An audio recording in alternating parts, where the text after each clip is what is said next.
It was a very long 183 years of Dutch rule in Malacca, so it's not surprising if they left behind quite a legacy, perhaps not so much in terms of food and culture, but definitely, well, they left behind quite a mark when it comes to bricks and mortar.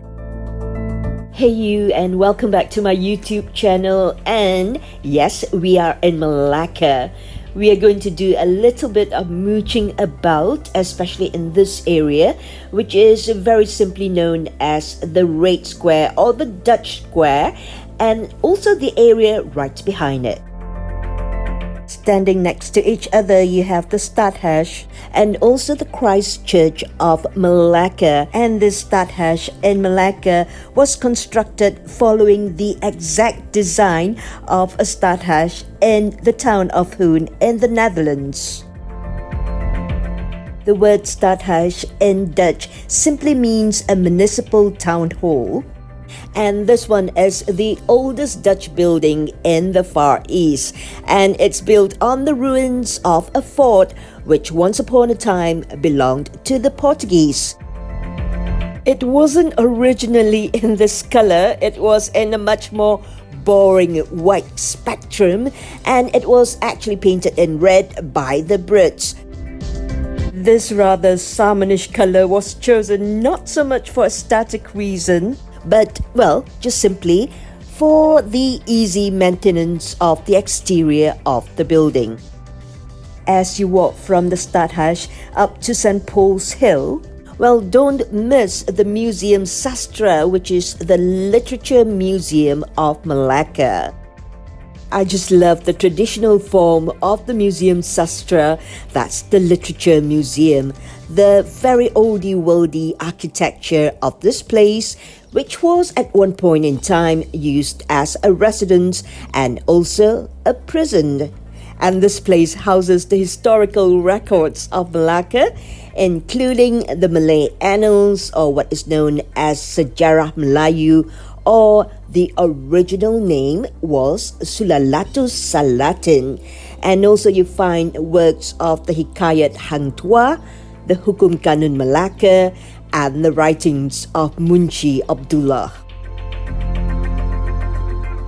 From the part of Old Malacca where the history of the Dutch is very much felt, you can actually take a nice and easy stroll up to St. Paul's Hill. Mind you, even though the Christ Church at the bottom is the oldest functioning Protestant church in Malaysia, which was completed in the year of 1753, before that the Dutch community used the church right here on St. Paul's Hill. It is on top of St. Paul's Hill where you can just ramble about and breathe in and look all around you, and you could feel the presence of the Portuguese right up to this day. Yes, the Dutch very cleverly named it St. Paul's Church and claimed it as their own, but this oldest church in Malaysia and Southeast Asia was originally built by a Portuguese fidalgo, that's a Portuguese nobleman. His name was Duarte Coelho, and well, it started off as a very small chapel, and it was then named the Nossa Senhora de Anunciada. Duarte Coelho was twice the captain of Malacca, and also once upon a time he was Portugal's ambassador to Siam, or what is now known as Thailand. This is the reason why St. Paul's Church is so popular. This is where the body of St. Francis Xavier was laid to rest for 9 months in Melaka. St. Francis Xavier was the pioneering Catholic missionary in Southeast Asia, and he died off the Guangdong coast in China. But before his demise, he actually asked the Portuguese sailors to return the bones of his body to Goa in India. Well, the ship stopped in Melaka for 9 months while waiting out the monsoon season, and also while a new coffin was being built for St. Francis Xavier.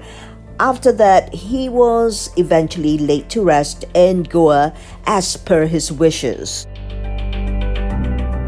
And after the Dutch conquest, the place was reconsecrated as St. Paul's Church, and the church was used as the main church of the Dutch community in Melaka right up till the Christ Church, or also known as Boven Kirk, was completed in 1753.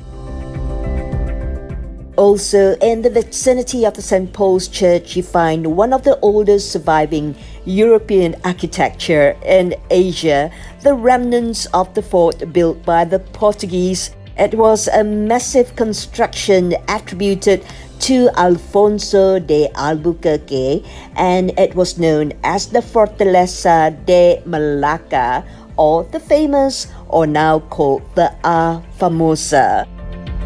Sadly, history and the passage of time had not been too kind to A-FAMOSA, and after the Portuguese and then the Dutch and the British, what remains today of A-FAMOSA is the west side, which is the gate known as Porta de Santiago. I guess it is fair to say that the biggest damage to A-FAMOSA was done by the Brits. You've heard it right. You can safely blame the Brits for this. The 6th British resident in Melaka, William Farquhar, gave the green light to commence demolition of the A-FAMOSA. Coincidentally, the administrator of the British East India Company, Sir Thomas Stamford Raffles, was on sick leave in Melaka, and he witnessed the destruction of A-FAMOSA in 1806, and he managed to halt it and represented to the British East India Company what a terrible decision it was. We move along now to the Living Museum in Melaka known as Kampung Morten. No, I haven't forgotten that this is meant to be a foodie vlog, but I do like to insert little bites of historical background to where we are. It's time for makan, and what better food to fill up our hungry tummies than a plate of good old nasi lemak. We are here in Kampung Morten, which is just located along the Melaka River in the middle of a very bustling city, and you can call it a living museum because there are still actual people living in beautiful traditional Malay houses. Kampung Morten was founded by Othman Muhammad Noor, and it was formerly just a mangrove swamp, and a British land commissioner by the name of J.F. Morten, his full name accordingly was Frederick Joseph Morten, was involved in the development of this village, hence the name Kampung Morten. Before you sit down for your makan here, you can have a nice, easy evening stroll around Kampung Morten and look out for the Rumah Melayu Melaka, or the Melaka Malay House, which you can find dotted around this village. I can't help but to be very enamored by the Rumah Melayu Melaka, especially by the glazed and multicolored tiles on the staircases, which are normally imported from Europe and China, and they feature flowers as a common decorative motif. You certainly don't need any nama glamour for this foodie outlet. It's called Nasi Lemak Istimewa Kampung Morten. Wow, the ayam goreng here looks damn good, man. If you go for the nasi lemak ayam berempah, it's only 7 ringgit. I don't think that's expensive at all, even by Melaka standard. And this will do me. If you have the taste for more atas nasi lemak, of course you can add on your sambal sotong, sambal udang, or even the paru belada. I do think I make a very decent nasi lemak at home, but then if I'm just cooking for one person, I'm seriously not bothered to. But Gobble Guzzle Jr. has given me a big thumbs up for my ayam berempah nasi lemak, which I cook from the scratch. I can be very fussy when it comes to my homemade nasi lemak, and the most important ingredient for me is the ikan bilis. When I'm making my nasi lemak at home, I tend to use only the ikan bilis mata biru yang halus, or what the Cantonese would call ngan yi jai. That's the very fine ikan bilis.